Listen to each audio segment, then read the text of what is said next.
auspicious ritualistic activities which are offered in Vedas as fruitive activities, karma kanda. 9, to instruct a faithless person about the glories of the holy name. 10, to not have complete faith in the chanting of the holy name and to maintain material attachments even after understanding so many instructions on this matter. It is also an offense to be inattentive while chanting. Every devotee who claims to be Vaishnava must guard against these offenses in order to achieve the desired success of Krishna Prema. Once again, I thank everyone for joining the Bhakti Sangha conference call today. Let us move to our next session, Srimad Bhagavatam class. May I know who all have joined the call this morning? Hare Krishna, Padma Mataji, Dandrat Pranam, Srila Prabhupada ki jai, Guru Maharaj ki jai, Priti Dasi from Charlotte. Hare Krishna. Hare Krishna, Priti Mataji. Please accept my humble obeisances. All glories to Srila Prabhupada. Thank you very much for joining the call, Mataji. Hare Krishna. Hare Krishna. Hare Krishna Mataji, Dandrat Pranam, Srila Prabhupada ki jai, Guru Maharaj ki jai. This is Ramindraksha Das from Chicago. Hare Krishna. Hare Krishna, Ramindraksha Prabhuji. Dandvat Pranam. All glories to Srila Prabhupada. Thank you very much for joining the call, Prabhu. Hare Krishna. Hare Krishna.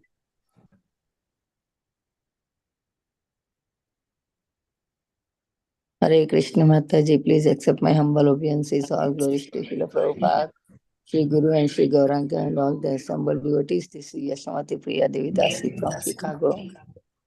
Hare Krishna, Yashamati Mataji. Dandvat Pranam. All glories to Srila Prabhupada. Thank you very much for joining the call, Mataji. Hare Krishna. Hare Krishna. Hare Krishna, Padma Mataji, Dandvat Pranam, all glories to Srila Prabhupada. This is Vinita Gandharvika Devidasi from College Station, Texas. Hare Krishna, Vinita Mataji. Please accept my humble obeisances. All glories to Srila Prabhupada and Guru Maharaj. Thank you very much for joining the call, Mataji. Mataji, should we go with the introduction? Prabhuji already here. Yeah, yes, Mataji. Do you want to record this, Mataji? So, Yeah. please start the recording.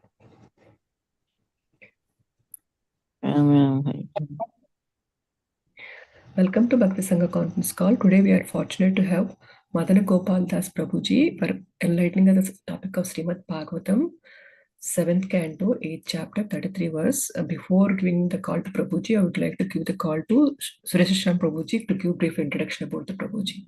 Hare Krishna Prabhuji, please accept my humble obeisances. Go with the call, Prabhu. Hare Krishna Mataji, Dandvat Pranam. All glories to Srila Prabhupada and Guru Maharaj. Here is a brief introduction about Prabhuji. His Grace Madana Gopala Prabhuji was born and raised in a pious Gujarati Hindu strict vegetarian family in Kenya. Prabhuji always felt a calling for Krishna, and at an young age in 1999, Prabhuji joined ISKCON Nairobi and started observing all its rules. Initiated in 1999 by His Holiness Swatswarup Maharaj, Prabhuji is currently serving as ISKCON GBC Zonal Supervisor for Philadelphia, Baltimore, Harrisburg, Albany, and Delaware temples, as well as the co-director of ISKCON Communications for North America. He also serves as an initiating spiritual master in ISKCON. Hare Krishna Mataji, Dandvat Pranam. Back to you, Mataji. Hare Krishna Prabhu. Thank you, Prabhu. Hare Krishna Madana Gopala Prabhu. Thank you so much for giving your valuable time and association this morning, Prabhu, for enlightening the topic of Srimad Bhagavatam. We are so fortunate to have you, Prabhu. Please go take out the call, Prabhu. Hari Bol. Hare Krishna. Thank you, Padma Mataji. Thank you, Suresh Sham Prabhu, for your very warm welcome and your kind introduction. So this morning, we are reading from the 7th canto. And the 7th canto is particularly attractive because it highlights some amazing features of the Supreme Lord, some amazing, wonderful qualities. So, let's see if I'm going to share my screen over here. Let's see how it works. Is this working? Give me a second. Okay, it's all over the place. There you go.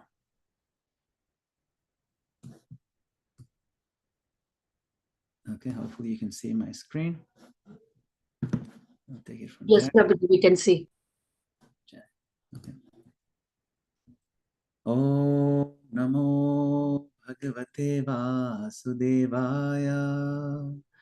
Om Namo Bhagavate Vasudevaya. Om Namo Bhagavate Vasudevaya.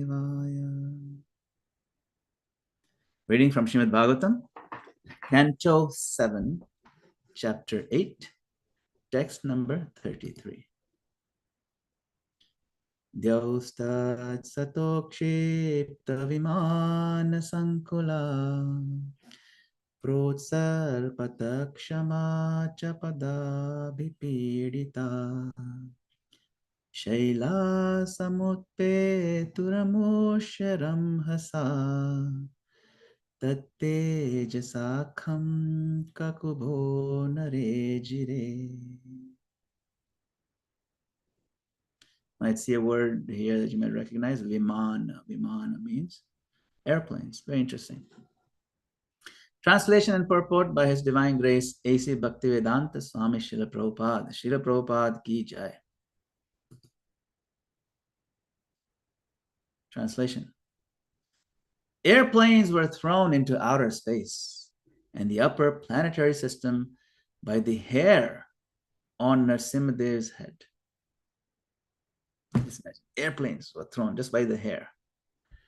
Because of the pressure of the Lord's lotus feet, the earth appeared to slip from its position, and all the hills and mountains sprang up due to his intolerable force.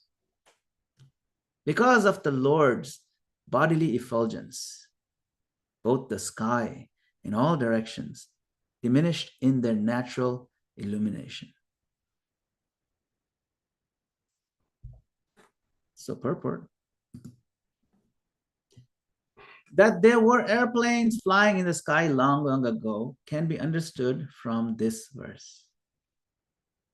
Srimad Bhagavatam was spoken 5,000 years ago.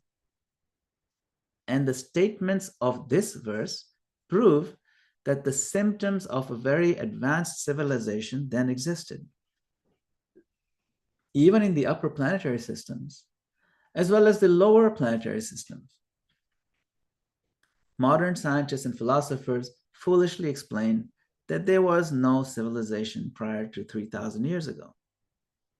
But the statement of this verse nullifies such whimsical judgments.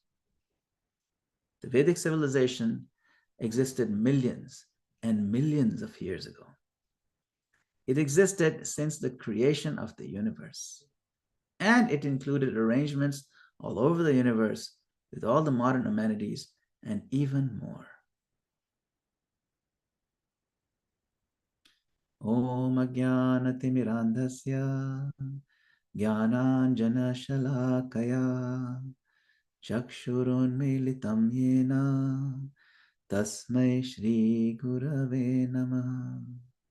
I was born in the darkness of ignorance, but my spiritual master has kindly opened my darkened eyes with the torchlight of spiritual knowledge, and I bow down to him with great reverence. I further offer my obeisances to all of you assembled Vaishnavas and seek your kind blessings and permission that we may recite Srimad Bhagavatam together this morning.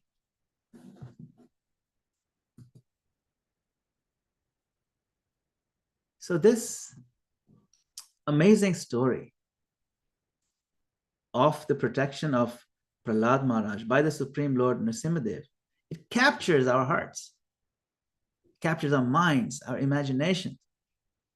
Just the sheer intensity of his force is so vividly captured in these verses. Is this any less than a full-fledged IMAX movie? I mean, just see the details.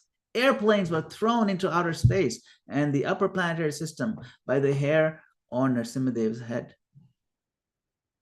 These are massive airplanes. Back then they had airplanes. Vimana. I mean, this word is that Vimana. And it's a commonly used word. And everybody knew what it meant because it was common. It's thrown like this here and there. Because of the pressure of the Lord's lotus feet on the ground, the earth appeared to slip from its position. And all the hills and mountains, they kind of jumped up because you can imagine the impact. The massive mountains are springing up and jumping all over the place. You know, the modern day movie makers, they could make this thing. It'll be very impressive. because of the Lord's bodily effulgence. Both the sky and all directions diminished in their own natural illumination. He was so bright that even the other celestial bodies and their illumination looked pale by comparison. What does this verse, what does this verse do to our hearts when we hear it? What does this description do to our consciousness? This verse alone impresses upon us the magnitude and the intensity of the Lord's Bhakta Vatsala spirit. Bhakta Vatsala. His spirit to protect and to care for his dear devotee. It's called Bhakta Vatsalata. That is the most endearing quality of Lord Krishna.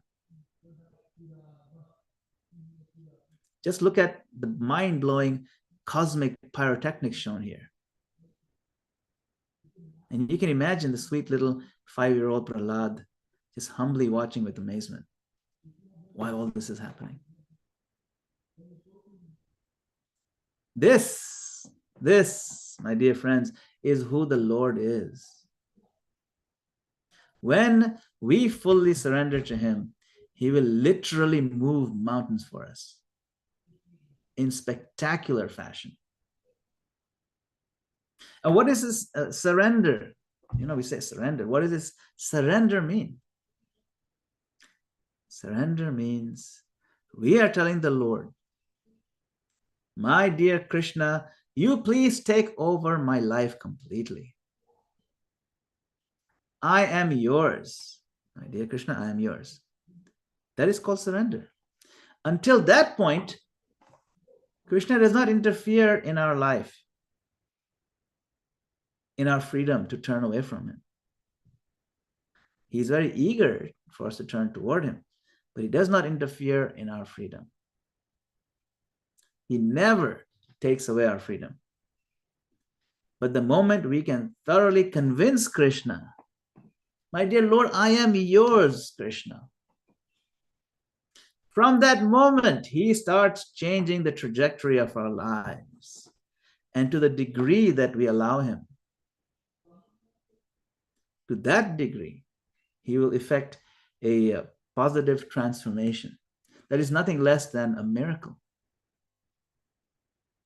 The cosmic scale lila we see here, with all the mountains and the action and the shaking of the earth, that will take place for us too, within our own hearts, within the realm of our consciousness. And we can fully expect the Lord to be there for us in a very powerful, life-changing presence, if we allow him. He will protect us completely if we allow him. Now, what exactly does he protect? Some people wonder, you're saying he protects, but devotees, sometimes you don't see that being fully protected in every way, in my opinion. So what is he protecting? The Lord protects our devotional inclination to him. That is the wealth worth protecting. He protects our devotional service toward him, because that is eternal. That eternality of our devotional service, that is his protection. There's one aspect, indestructible. See? Our devotional inclination to him, he will protect. But even that, he will protect to the extent that we want him to protect it, you see. We have to convince him to the extent that we want him to protect it. Now, sometimes that protection can come in the form of material reverses. An ordinary person might think the Lord has stopped protecting him. For example, if his business fails and he has to struggle. But a devotee sees even such reverses as the mercy and protection of the Lord. Because ultimately, in the material realm that we're living in, nothing lasts anyway.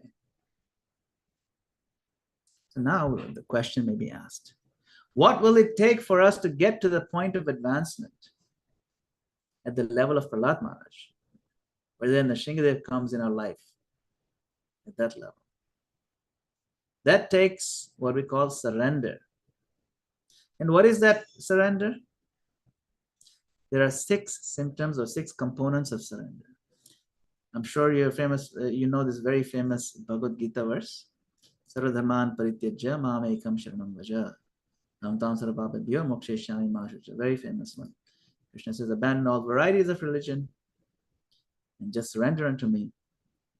I shall deliver you from all sinful reactions. Do not fear. So it says surrender. Surrender, see? So in the purport, Prabhupada writes over here, I'm just going to skip a bit. One should unhesitatingly accept Krishna as the supreme savior of all living entities.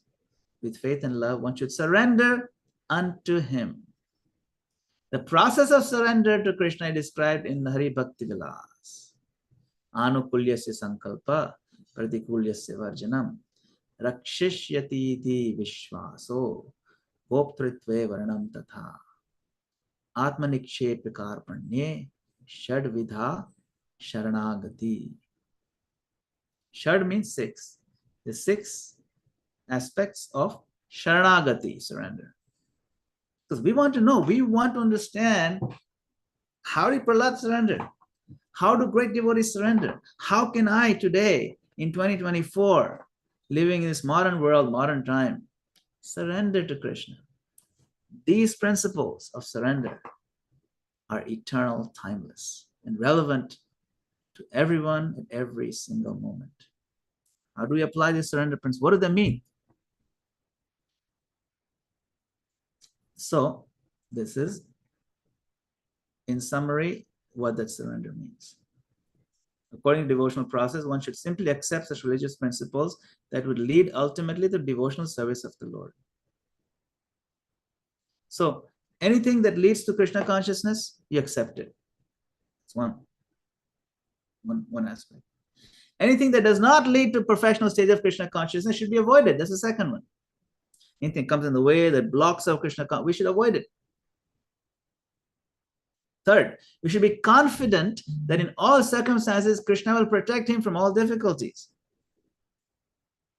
This depth of faith, the viśvāso, the trust, the confidence. No, Krishna is there. He's there for me. Krishna reciprocates with that confidence. To the degree we are confident, to that degree Krishna will reciprocate. That means we're showing, no, I have left it to you, my Lord. So, when we are going through reverses in life, to the degree that we kind of think negatively, we kind of get so miserable about it, to that degree we're showing we're not that confident in Krishna's protection. No, my Lord, whatever you've done to me, it's all good. I am confident you are in charge. To that degree, Krishna will actually take charge. You see how it works? So this is the third aspect. Fourth one, this is called goptṛtve varana. There is no need of thinking how one should keep the body and soul together. Krishna will see to that. In other words, you don't need to worry. Where will my food come from? Krishna is taking care. That doesn't mean you don't work. We work, do full work, everything, we take care. But sometimes even when we're working and things going nicely, we are constantly worried. That worry we have to give up. Because ultimately Krishna is feeding us. It's not our work that's feeding us. So we don't need to worry really. Every circumstance, Krishna is taking care. The sixth one should always think himself helpless. This is the humility, the dainya part of it. One should consider Krishna the only basis for his progress in life. The sixth principle of surrender, if we embrace them, if we study them, if we absorb our consciousness of them, and we apply it in our lives at every level, then we can be considered surrendered. Now, of course, each of these is a spectrum. It's not that on and off, I'm surrendered, not surrendered. No, it's a degree. It's a degree. And gradually, we can increase in all these 6 levels. Now, I'll just continue the purport. As soon as one seriously engages himself in devotional service to the Lord in full Krishna consciousness, at once he becomes freed from all contamination of material nature. That simple surrender unto Krishna will save him from unnecessarily wasting time. So I'm going to skip some of this and get to some of the points we want to make. Now, our great Acharya, Bhaktivinoda Thakur, he writes in his bhajan, Śaraṇāgatiḥ, he has a whole series of bhajans, and the series called Śaraṇāgatiḥ. And he writes this verse. This verse is basically a rewording, a poeticizing of the same 6 principles of surrender that we just read from Hari Bhakti Vilas. And that is quoted. And if you wonder, oh, I forgot where am I going to find this thing? It's very easy. The Sarva Dharman Parityajya verse in Bhagavad Gita, the most famous one. These 6 symptoms are described in the purport. Okay, so if you ever need to reference it, please remember that. 1866, go to the purport. Anybody asks you, read these surrender symptoms. It's very easy. And if you're asking yourself to remind yourself, open that purport. So here in this bhajan, Bhaktivinoda Thakur prays. He sings like this. He says, Dainya ātma-nivedana goptṛtve varaṇaṁ avashya rakhibe Krishna viśvāso palana Bhakti ānukūla matra kārye svikara Bhakti pratikūla bhava varjanam. So what are these components? Dainya, humility. Become humble. Be soft-spoken at least. Let's not be harsh. Let's offer respects. Ātma-nivedana, dedication of self. Lord, I am yours. Goptṛtve varana, accepting the Lord as one's only maintainer. My Lord, everything that I'm eating, everything I'm maintaining me, it's only coming from you. Recognize it, accept it, and depend on him. And then avashya rakhibe Krishna, viśvāso palam. This confidence, viśvāso, that certainly Krishna will protect me. I am his. Of course he will protect me. I'm his child. The tiger cub protects its babies. The lion cub protects his cub. The lion mother and lion father protects their cubs. The tiger father and mother protects their cubs, their babies. Just see, Lord Nrsimha comes out like a lion, protect his sweet little cub Prahlad. Certainly Krishna will protect me. Bhakti ānukūla matra, accepting only those acts that help Krishna consciousness. I will only do things that will progress my Krishna consciousness. I will only eat prasādam. Eating anything else will be bad. That is, bhakti pratikūla bhava varjanam, rejecting all activities that do not promote Krishna consciousness growth. At least gross sinful activities we completely give up, because that really blocks our Krishna conscious growth. And we take up all the things that strengthen our Krishna consciousness. Things like waking up early, chanting very focused, learning about Krishna in a systematic way, serving Krishna in different ways. These are all bhakti ānukūla, very progressive, very conducive. So let's talk about avashya rakhibe Krishna. This is the highlight of today's verse. You can see how strongly Krishna comes and protects. Not just like a little bit. Krishna could have just given Hiranyakashipu a heart attack and you've dropped dead right there. Something. Work around all his rules is no problem for the Lord. But the Lord did it spectacularly. To highlight this point, avashya rakhibe Krishna, he will certainly protect me. Super confidence that my Lord will protect me. Even when Devaki was in prison and she's about to have a baby, she had confidence, the Lord will protect me. She prays. Actually, the demigods, they pray to the Lord in the womb. They say, no one in this material world has become free from the 4 principles of birth, death, old age, and disease, even fleeing to various planets. But now that you have appeared, my Lord, death is fleeing in fear of you. The living entities having obtained shelter at your lotus feet.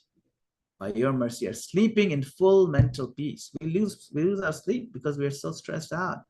What's going to happen? Who's going to protect my assets? Who's going to protect my family? Who's going to protect me? When the Lord appears in our lives, then we can sleep in mental peace with a smile on our face.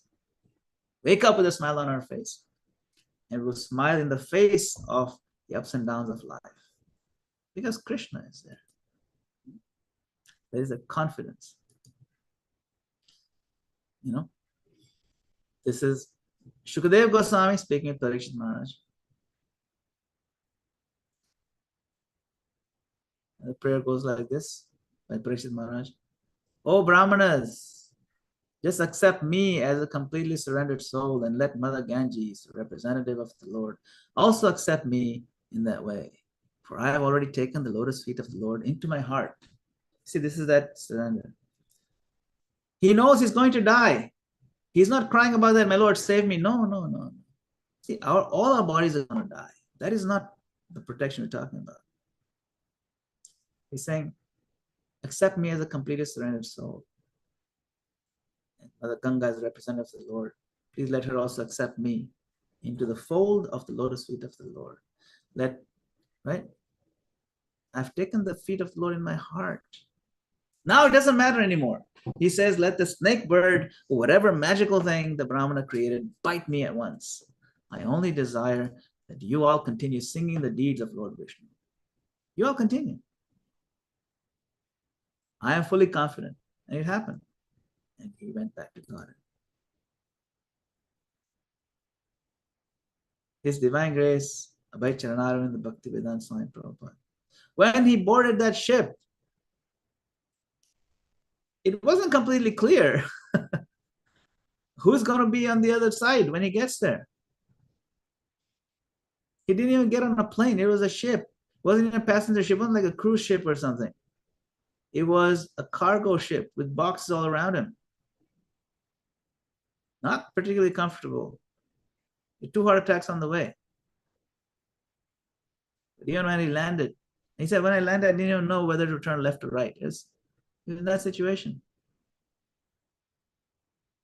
And he started out very slowly. We all know the story.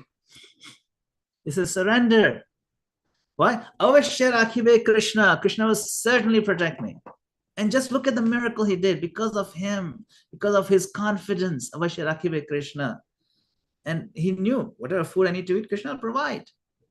How much money he took? Nothing.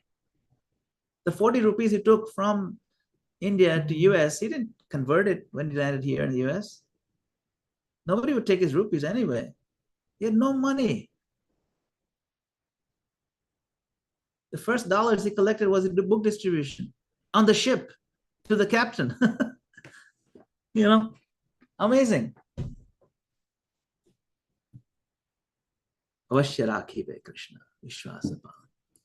You know, Time magazine, I think this is Time magazine. They did an article or like a timeline. 10 people whose life began after 60. This is about people who really succeeded only later on in life. Here you can see, right here, A.C. Bhaktivedanta Swami was featured. Prabhupada registered ISKCON in July 11, 1966. At that point, he was 70 years old.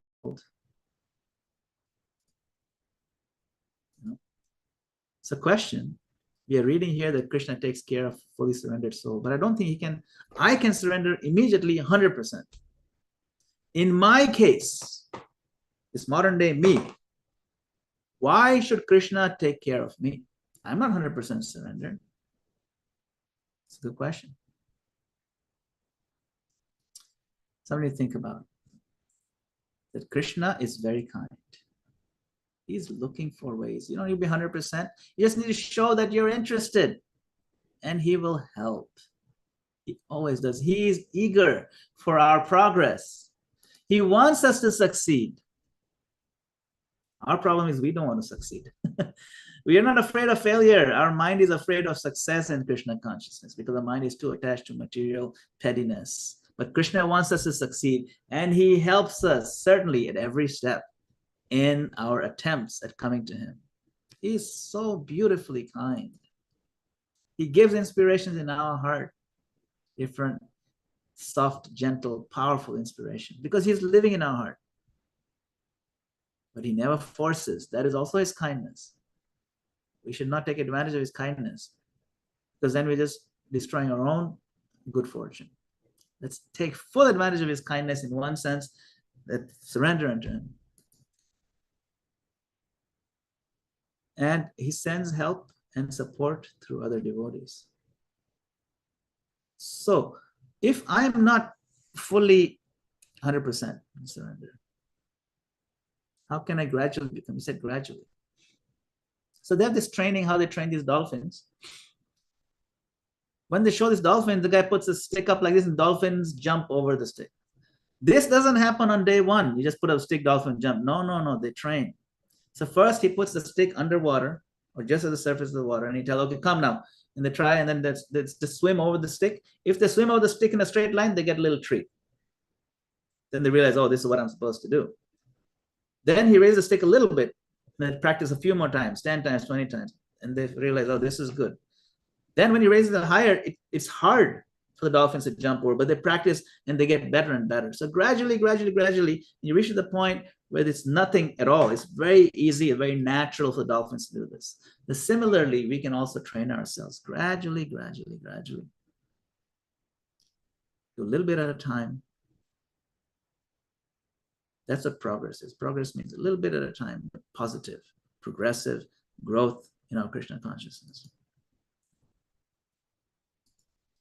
Srila Prabhupada, he said, one should understand that no one is independent, for everything is part and parcel of Krishna.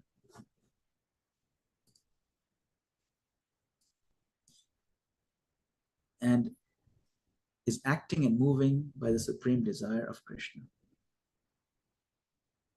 Yeah. This understanding, this consciousness is Krishna consciousness.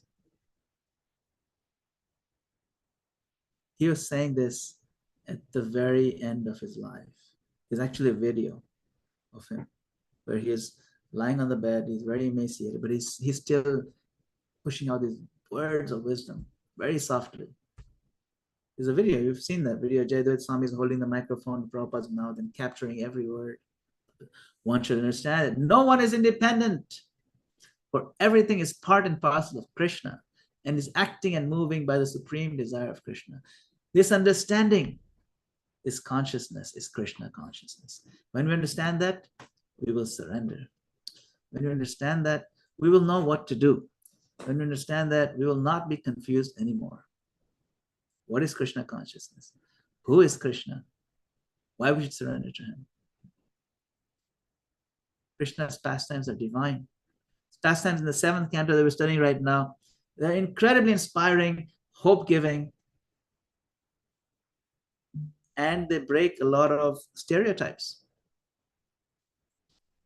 And sometimes you may think, I'm not born in a nice family or great family. I'm just very low-born.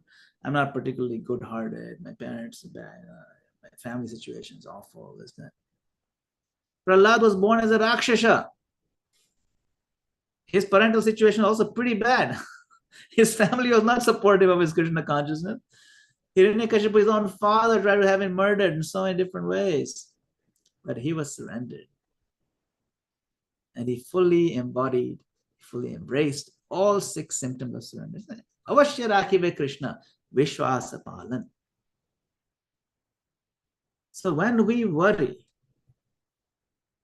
when take anxiety for our own maintenance, our own continuance, and it's natural. I'm not saying it, we just stop it all of a sudden as if nothing's happening. But when we worry too much, when we make it the main backdrop of our consciousness, of our mind, we are not showing a great deal of confidence in Krishna protecting us. If you really think about it, what do we need in our life? Just need a few rotis or some food grains to eat. Is anybody here who's struggling for food grains? No. We just need some basic food to eat, some water to drink, air to breathe, clothes to wear, and some shelter over our heads, place to sleep. That's, the basic needs. We worry about, our impression in society, our so-called standard of material living, our luxuries, and we have subscribed to the notion that this is a measure of our dignity, this is our measure of our success. And Krishna protects everything, though. He protects everything that's worth protecting. Don't worry about it. If we are Krishna conscious, you will not go hungry. If you're Krishna conscious, you will never be bereft of dignity in society, of respect. If we are Krishna conscious, we will not be having any shortage of anything that our heart needs, honestly speaking. And we will feel happy from beginning to the end. Krishna conscious philosophy, Krishna conscious practice, Krishna conscious association. It is nothing but uttama, uplifting. So let us show our surrender to the Lord by chanting, very sincerely, very deeply, very prayerfully, very gratefully. Hare Krishna, Krishna Krishna, Hare Hare, Hare Rama, Rama Rama, Hare. This chanting process is not trivial. It's not ritual. It is incredibly powerful. The kind of power we saw in today's verse, Nrsimhadev is tossing airplanes to the stratosphere with his hairs, and with his feet he's causing the mountains to pop out. That is the intensity with which the Lord reciprocates with us. If you approach him with that level of intensity, it's not that difficult. It's actually not that difficult because it's the most natural thing for the soul. To say Krishna consciousness is difficult is like saying that the fish is finding it hard to be in the water. No. We are outside the water. But for a fish to be in the water is its most natural state. It's the only time when it can actually be fully comfortable and satisfied. Similarly, in the Krishna conscious state of being, it's the only time we can be a fish back in water. See? So it's not difficult. It may be difficult in the beginning for us to get used to it. That's what, that's what we have to practice. Krishna consciousness may be difficult, but material life is impossible. I'd go with difficult. And then gradually gets easier. But material life, there's nothing worth it in material life. Nothing worth stressing about to take anxiety. You're going to die anyway. You know how quickly the last few years passed? The next few years also pass even faster. Don't worry about these things. Worry about losing the opportunity that today I don't want to miss the chance to chant clearly, to chant with connection, with love. I don't want to miss that opportunity. My Lord, remind me, please. My Lord, protect me, please. Protect my Krishna consciousness. That is the only jewel, the holy name that we have. And he will protect, just like Lord Nrsimhadev. He's in our heart. And what's coming in our way? This little Hiranyakashipu in the heart, which is trying to enjoy this, trying to enjoy that. Little one. We all have little Hiranyakashipu. But we pray every day. Bahir Narsimho, Hridaye Narsimho. My Lord Nrsimhadev, you're out there in your DD form, in your Leelas. Now please come also Hridaye, come in my heart and rip apart my little, Hiranyakashipu aspect. Because in my heart, I'm a little Prahlad and also a little Hiranyakashipu, a little bit of both.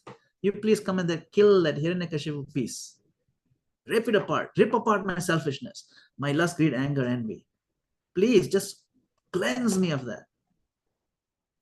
And protect my little Prahlad, the good part of me, the natural that part of me, spiritual part. Please protect that. Therefore, I pray. Bahir Narsimha, Hridaya Narsimha. Narsimha Vidim, Sharanam Prapadya. Sharanam means surrender. We talked about surrender. So when we sing this prayer today and tomorrow, think of these things, visualize them, and pray with that with faith. Thank you very much. Prabhupada ki jai, Nrsimhadev Bhagwan ki jai. Hare Krishna. If anybody has any comments or questions, please feel free. I think we have a few minutes to discuss. Yes, Prabhu.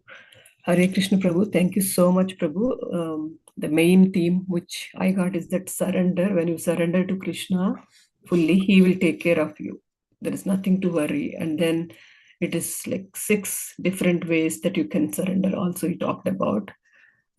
Thank you so much, Prabhu. I was trying to say. Maybe I'll have a question, Prabhu. I hear this surrender thing, but how we know that we are, I say I'm surrendering to Krishna, but still that worry is there. That means there is something within me is stopping that. How do we know that we are completely surrendered to Krishna? That's a good question. That's a very good question. And yeah, how do we know to what degree we are surrendered to Krishna? Like, okay, you're saying it's a degree, right? Is it 5%? Degree. Am I at 2%? Am I at 40%? Where am I? It's a good question. In the 11th canto,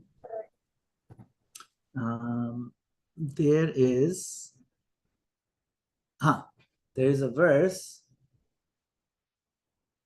Yeah, Bhaktir Pareshanubhava Viraktir. In that verse, the 11th canto,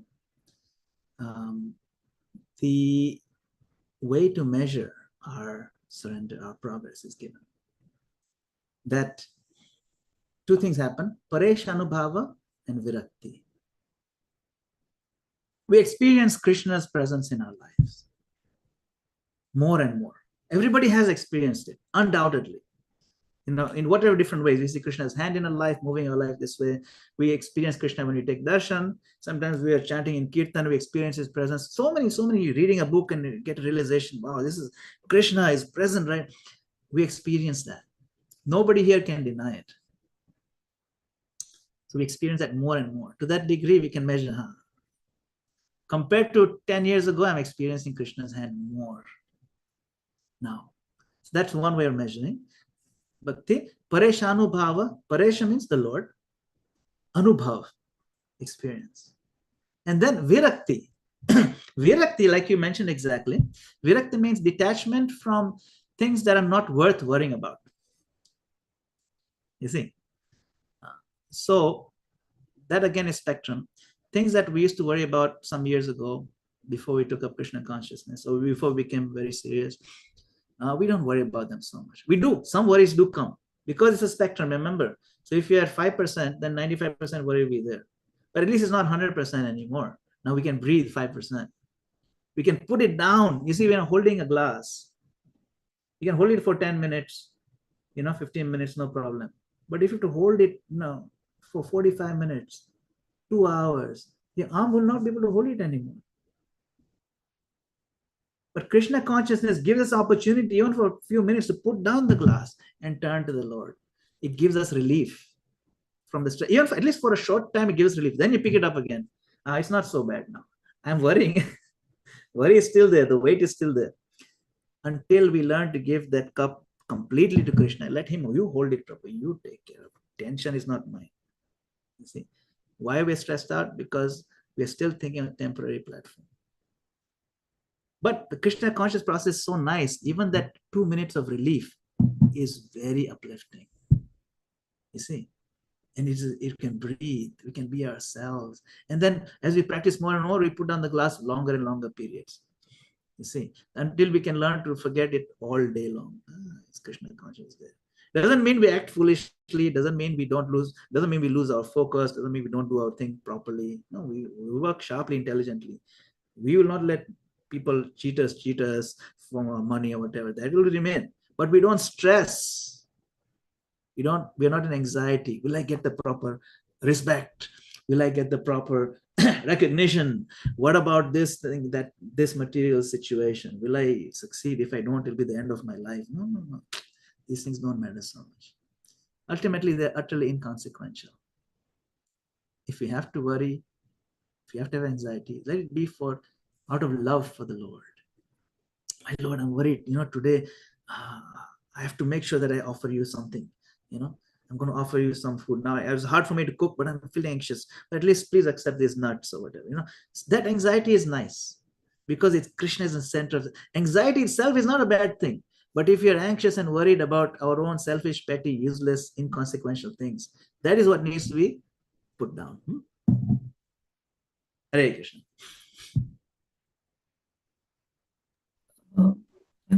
I see Prashant. Somebody unmuted themselves. No, I just wanted to say thank you. Very good. Thank you, Prashant Prabhu, for joining. Hare Krishna. Thank you. Trying to see if there is any raised hands. Let me see if there's any questions in the chat box too.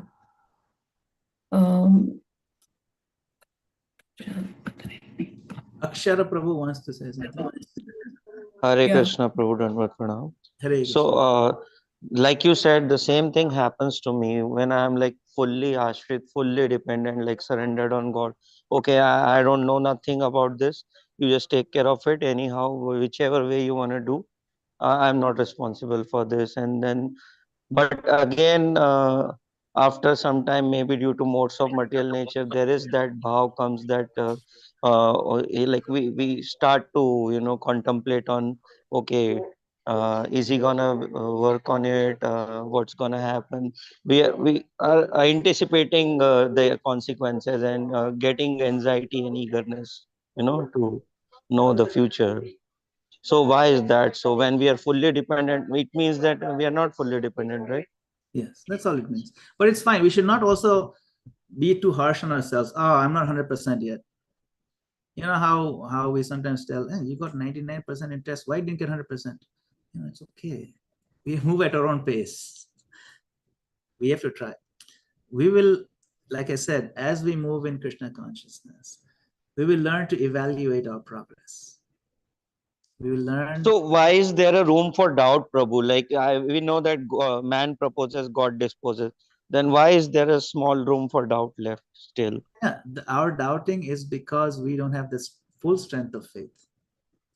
Our confidence is not 100%, but it may be 10%, and that 10% is incredibly valuable. We cherish it, and we try to go for 12%. You see, it is a practice. It's long. It's like taking a shower. Imagine working in the coal mine, and so much black has come on the face, everything. Our hands are black, and now the whole mining crew, they're taking the shower in the long shower stall. Everybody's taking shower.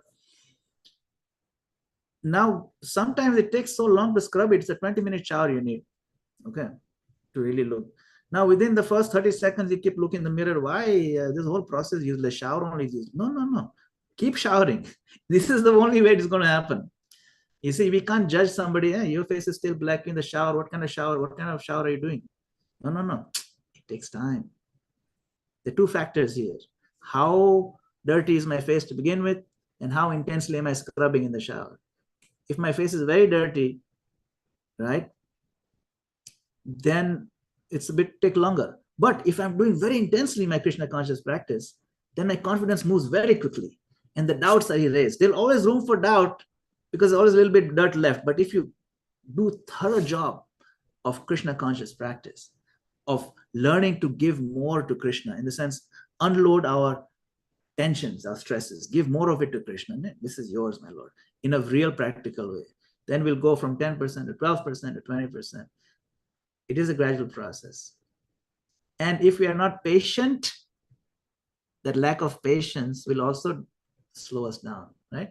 Utsaha, nishchaya, dhairya. If we are enthusiastic about the process, do it with determination, and then patience, dhairya. Don't say, why not yet? It's been 5 minutes already. No. It's a 25-minute process. It's only been 5 minutes. So we have to have dhairya. And that dhairya also shows our confidence that, no, it's going to work. Thank you, Prabhuji. Hare Krishna. Okay, Radha Jyoti has a question. Radha Jyoti Devidasi has a question in the chat. Says, how to utilize intelligence in Krishna consciousness? Could you please teach on this? Even intelligence has limits. How to understand its limitations? Yes, all of us have different degrees of ability and intelligence. Some of us can do more with our intelligence than others, and that's fine. Not everybody has the same level of intelligence. Intelligence means what? The ability to do reasoning, the ability to process scenarios and do the right thing, make the right decisions. That's one of it. You see, that is intelligence. How to utilize intelligence? You know, I just mentioned this verse, Utsaha Nishchaya Dhairya. You must be familiar with that verse. That verse is in Nectar of Instruction. In the purport to that verse, Prabhupada explains that utsaha is a combination of intelligence and endeavor. Means you work with your intelligence. Utsaha does not mean you give up intelligence. So when you're trying to say build a temple for Krishna, doesn't mean that we do it foolishly. We apply all our intelligence. Intelligence means to do the proper research. We analyze the situation, what materials work best in this environment, how is it going to fulfill the needs of our congregation, how will Krishna be seated, how will Prabhupada be seated. So many things intelligence works with. So that's, we can utilize like that, you see. So intelligence can be used in so many ways. And we may have limited ones. We have certain skills. Intelligence is like a muscle. Some people can lift 100 kilograms, and some people can lift only 10 kilos. But still, everybody can lift something. So similarly, we can apply whatever intelligence Krishna has given us, whatever skills Krishna has given us, whatever talents He's given us, in as smart way as possible.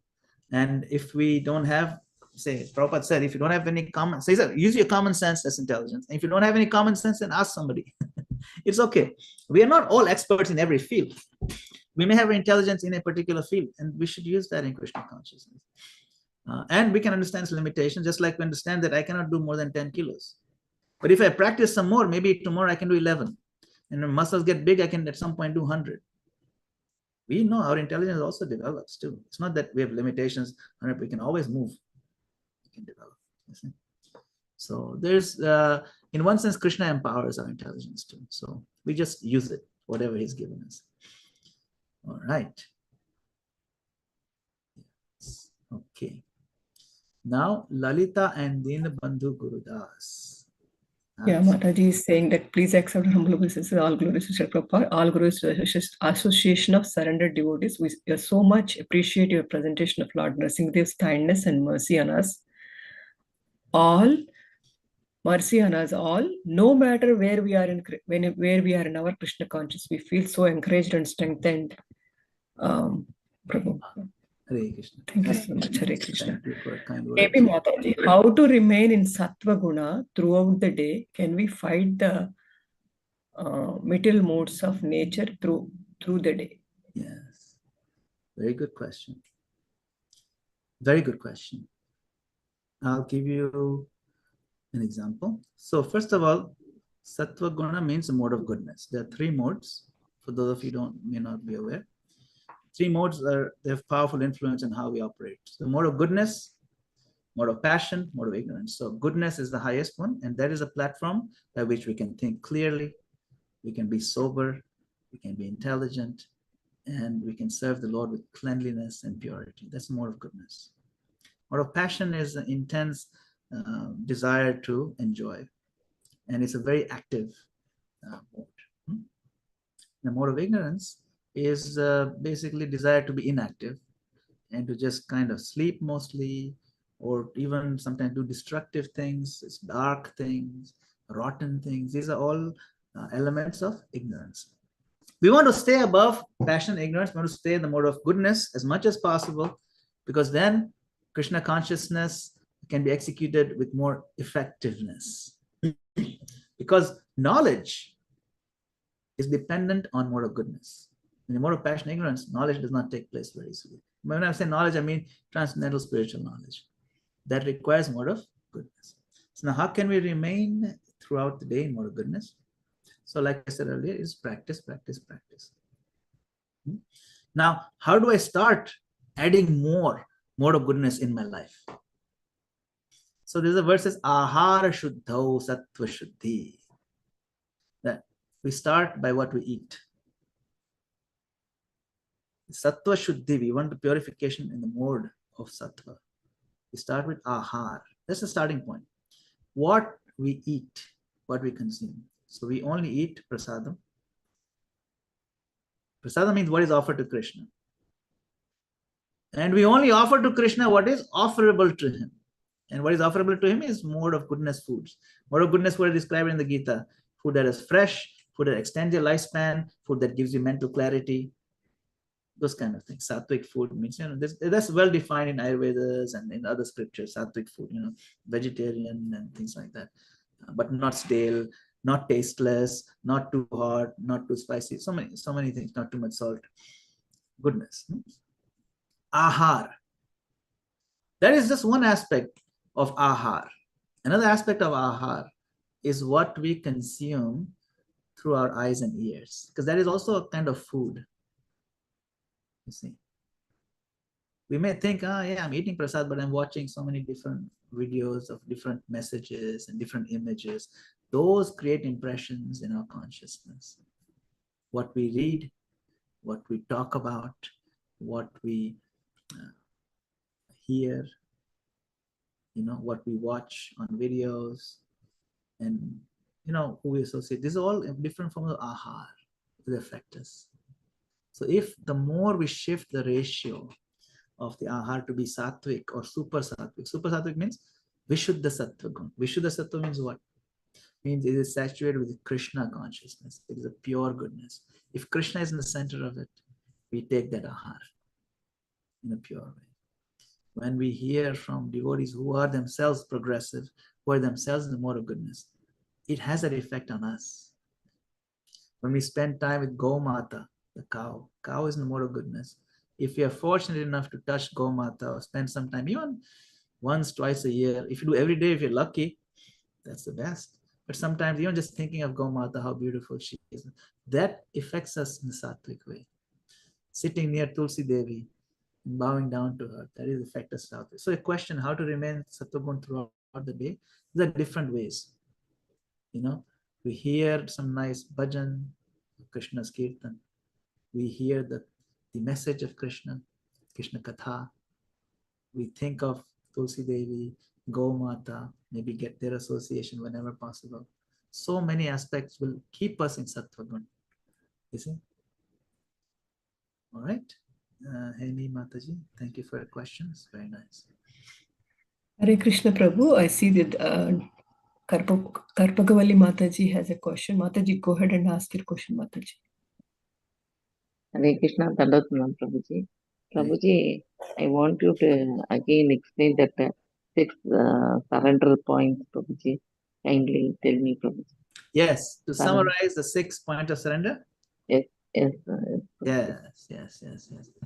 Okay, so make a note of How that. can we practice that in our day-to-day life? We should day-to-day life. Sure. Thank you. So that's I'll just quickly recap, Yes, because yes. each one of these points of surrender is a class in and of itself. Each one of these. But let us just quickly recap. Dainya means humility. We learn how to be humble, how to be gentle with other devotees, how to give respect to everybody and not expect too much, right? Amanina manadina means we give all respect but don't expect respect. That is humility. So this is an area we can all develop. That's one aspect. Ātma-nikṣepa means this feeling that, my Lord, I am yours. Maybe we don't have that feeling in our heart naturally right now, but if we make a daily practice of just coming in front of the Lord, even if we don't feel it, even if it's mostly untrue, but just saying, my Lord, I am yours, 2-3 times in the day. My Lord, I am yours. I'm not fully convinced when I'm saying it, but I know deep inside I'm yours. That'll be very powerful. Krishna will accept. Krishna will purify. So that is the next aspect. Then goptṛtve varaṇaṁ means recognizing that whatever food I'm eating, my maintenance, my housing and all that. Yes. I may be a doctor and I am taking care of so many patients, and I may be convinced that because I'm a doctor, I can make money and I'm taking care of myself. But when we turn to Krishna, we say, my dear Lord, it's because of you that I was able to become a doctor. Because of you, I'm able to maintain all these things. And if you desire, you can pull it away anytime. I know it is only you who is feeding me. Only I am somehow foolishly thinking I'm feeding myself, my family. No. My Lord, please remind me, goptṛtve varaṇaṁ. I am being maintained by you only. That is the third aspect of surrender. Then confidence. Certainly, Krishna, I know you'll come to my protection, so I don't need to worry. Avashya rakhibe Krishna, viśvāso palana. It is a very simple language. Certainly, Krishna will protect me. We maintain that trust, viśvāso palana. Then, so we covered how many? 1, 2, 3. 1, 2, 3, right? Bhakti ānukūla, bhakti pratikūla. I don't think I covered all 6 of them over here. Yeah. Any ātma-nikṣepa, go to ātma-nikṣepa, Krishna, viśvāso. No, it's all there. Bhakti ānukūla means to take only those things that are beneficial to my Krishna consciousness. Bhakti pratikūla varjanam means giving up things that are going to damage my Krishna consciousness. Like we have this rule, we don't eat meat, fish, eggs, and we don't take intoxicants. There are 4 rules like that. So those things, they come in the way of our Krishna consciousness. So in this purport, Mataji, I can encourage you to read the purport for 1866 Bhagavad Gita.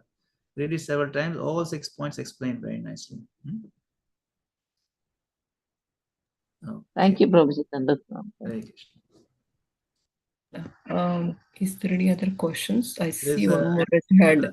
Rati Vilasa Devidasi Mataji. Please go ahead, Mataji.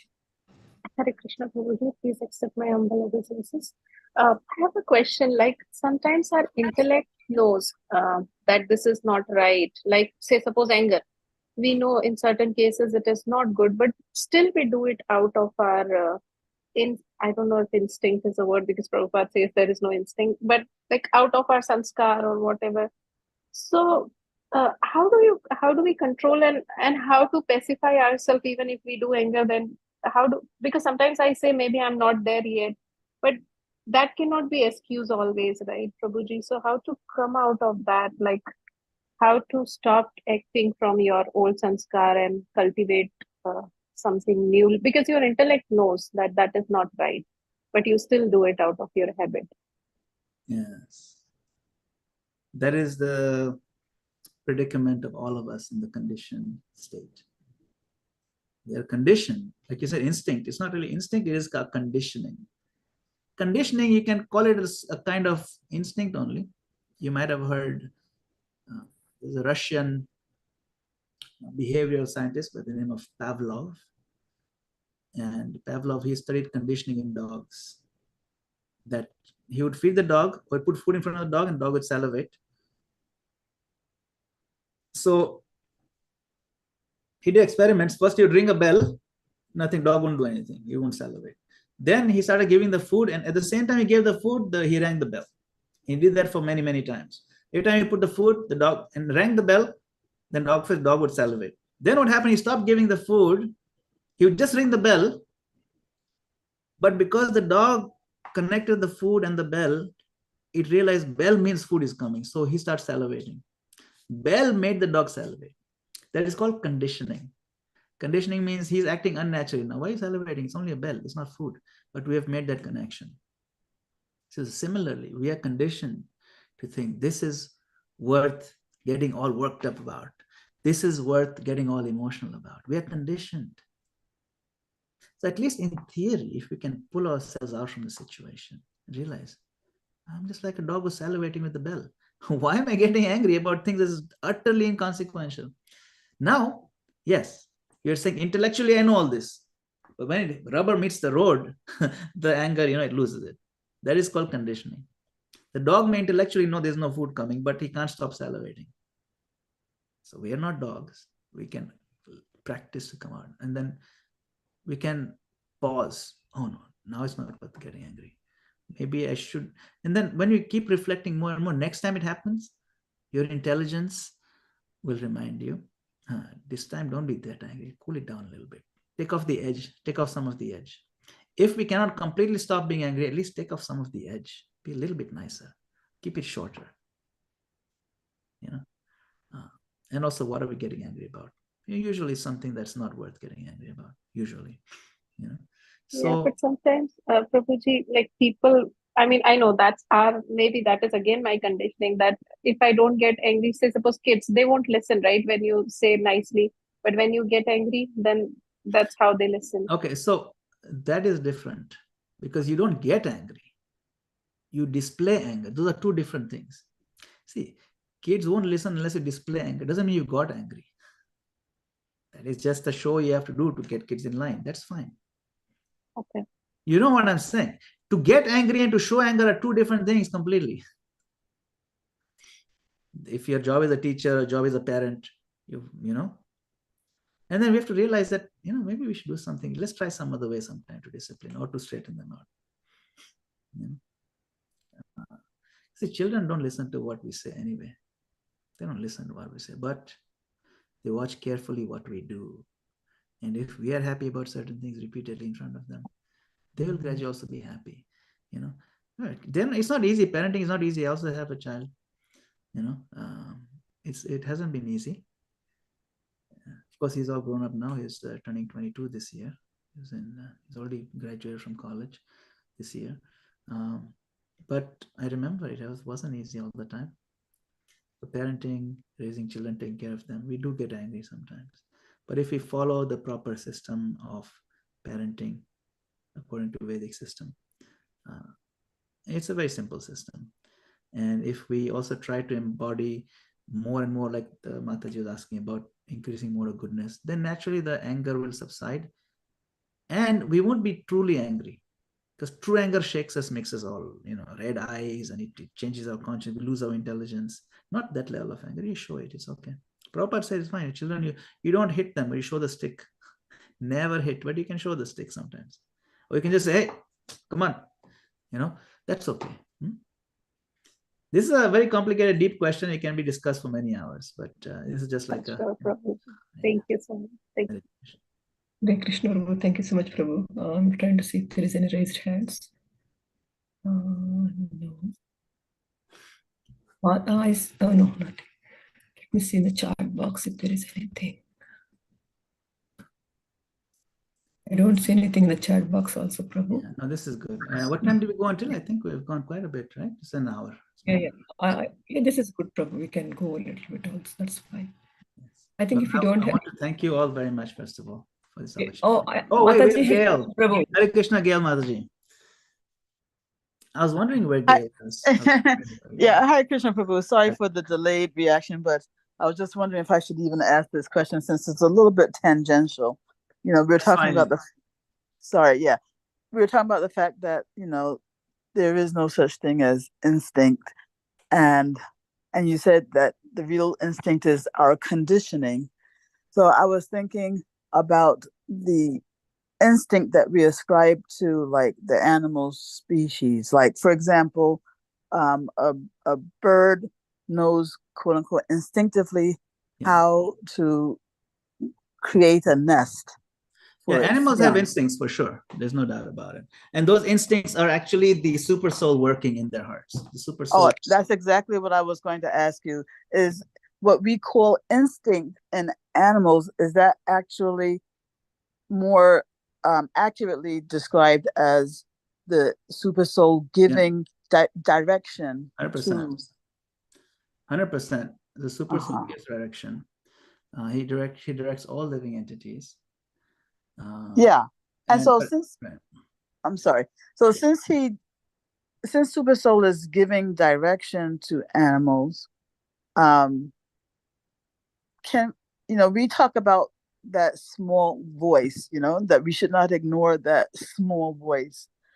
So when we experience instinct in the human form of life, is that also super soul giving us direction, which of course can be confused with direction that's coming from the mind?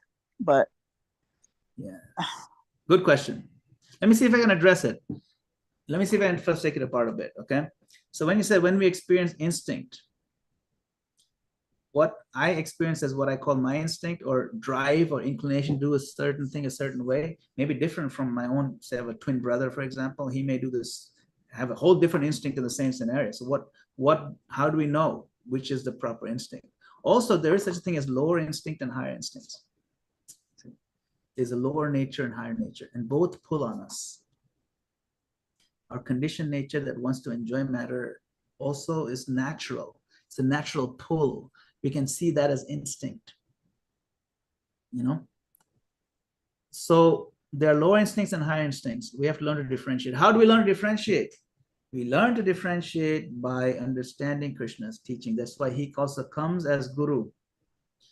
Why do you think there's a presence of Guru? The whole Guru system is Krishna. He comes as a form of scripture. Why do you think we have that? To corroborate, for us to confirm that this voice in my heart, this pulling that I want to do a certain way, is it really Krishna's soft voice, or is it my own voice masquerading as Krishna's voice?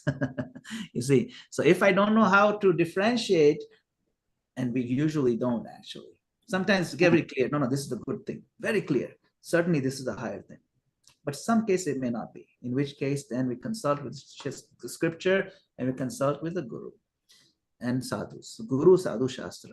They confirm, and then you can feel satisfied that no, that inner feeling that I was feeling to do, it's in line with these three things, so certainly it must be fine. That's how we have to work at it systematically. Otherwise, in our conditioned state, we can't really trust what our voices in our head tell us to do. There's someone is wearing a t-shirt that says, I do what the voices in my head tell me to do.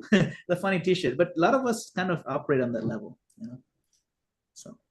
Yeah, but as you say, right, it can be dangerous. It can be dangerous if you ignore the whole system that Krishna set up. Yeah. If you don't get confirmation, then you can't think that, I really felt very strongly about this, so therefore it must be right. You can't think like that. Oh yeah. Sometimes strong feelings. People who are serial murderers have strong feelings. So having strong feelings doesn't make it right. Right. Let's say there's lower nature, higher nature. We don't know which instinct we're following. Lower nature meaning coming from our conditioning, and higher nature meaning coming from the super soul. Either coming from a super soul or from the super soul, or from our pure state of understanding. Yeah. Yeah. Okay, Prabhu. Thank you so much. Thank you, Gail Mataji. Hare Krishna. Hare Krishna. We have Radha Jyoti Mataji, and we have a couple other hands up. Oh yeah, Hare Krishna, Prabhuji. Dandavat pranam to you. Prabhuji, I just wanted to reconfirm. You mentioned about that higher and the lower nature, the instant. So is my understanding correct that when we have a certain instant and we are not able to identify in align with Guru, Sadhu or Shastras, but feeling, and it is not a selfish thing, and then we should go ahead with it, right? Because we know that it is not a selfish, and we are trying to give or help, because we are that particular instant is not for the selfish motive. So is my understanding correct that that is in higher instant, or because it's a pure in nature? So I just wanted to ask you, Prabhuji. Yes, it is correct. However, I must add something, that even things that we may think are not selfish, it's possible for it to be selfish if it's not clearly understood. Give an example. Someone on the street comes to me and asks me for $10. Help me out. I'm really broke. I need this $10. I can smell alcohol in his breath. I can see he hasn't even eaten, but he probably had more to drink than he has to eat. And he's just an addict. Now, me giving him $10 is a very selfless thing. It's my money. I'm giving him. He's asking for it. It'll make him happy. Selfless. From one angle, it's selfless. But from another angle, it's foolish. And it can also be an extended selfishness. This guy, he's of my community only, from my caste. I'm going to help him. So I'm helping him because he's from my caste or from my community. So that is an extended selfishness, because I see myself as his body. I see his body as similar to mine. So in that sense, is a connection on the body level.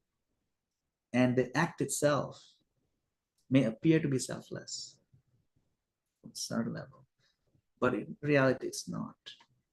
Because if somebody else came, he's not from my community, I won't help you. Then you shows, were you truly selfless? So there are different degrees of selflessness. There are different types of acts. What is the motivation? What is your motivation? what is the result of your action? If I give $10 to a drunk guy, he'll just go and quickly buy another little thing of vodka and drink it. And I'll get the karma for it, or at least, it's not going to be good for him or me or anybody, a waste of money. And then, so we have to evaluate from all angles. Why am I doing it? What is going to be the result? Is it going to be uplifting spiritually? Or at least somewhat uplifting wholesomely, at least in some sattvic way? We have to evaluate. And once we evaluate from all the different facets, then we can recognize that it is truly selfless. But it's complex, like I'm trying to tell you. There's so many examples, different scenarios. So you can't just say yes or no. You have to evaluate all those things. Ask the right questions. Yeah, I agree with you, Prabhuji. So there is mode of goodness, passion, and ignorance in the selfishness, is it? Of course. In fact, Krishna talks about it a lot.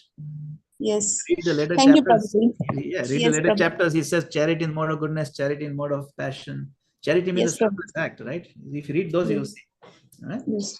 Thank you so much, Prabhuji. Dandavat pranam to you. Right. Eternally grateful to you. Hare Bol, Hare Krishna. Thank you so much, Prabhu. Such a wonderful class and very good question and answer session as well, Prabhu.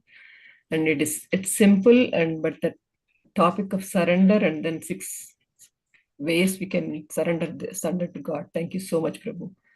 I don't see any more questions or raised hand, Prabhu, or in the chat box. If with your permission, we can end the call. Let's pay our obeisances, Prabhuji. Vancha kalpatarubhyascha kripa sindhubhyeva cha pavanebhyo namo. And Vaishnava Jai, Dhammacha Jai, Jai. Srimad Bhagavatam ki Jai, Srila Prabhupada ki Jai, His Grace Madana Gopala Hare ki Krishna. Jai. Thank you, Prabhuji. Jai. God bless you all. Hare Krishna. Hare Krishna. Thank you, Prabhuji, for such a beautiful class. Very grateful to you. Hare Krishna. Thank you, dear devotees, for joining today's class. We close the call for today.